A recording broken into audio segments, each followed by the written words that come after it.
Assalamualaikum warahmatullahi wabarakatuh. Waalaikumsalam warahmatullahi wabarakatuh.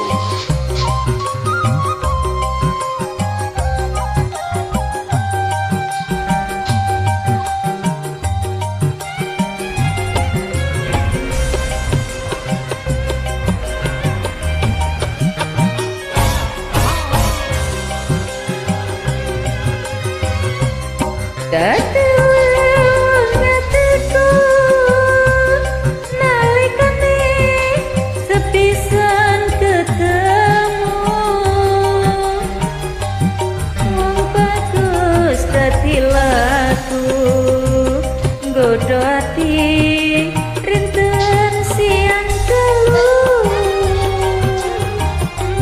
Imapa jiwaroko undang rasa tumata sing kalbu Berguyai segara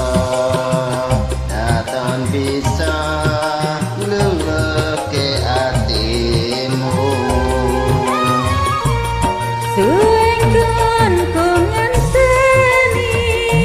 lewat nengat dikangin ku jampi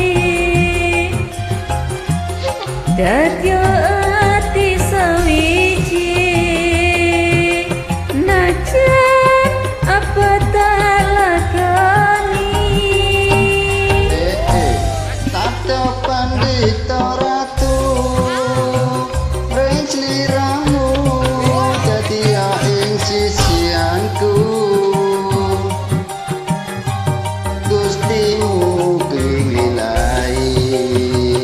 tresnaku bakal dinawa mati Asik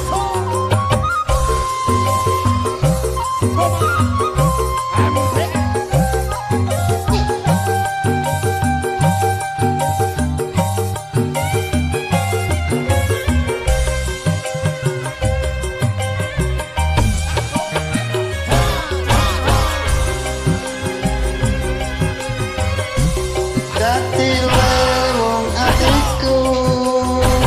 nalikane sepisan ketemu Wong ayu dadi laku dodo ati rinten siang dalu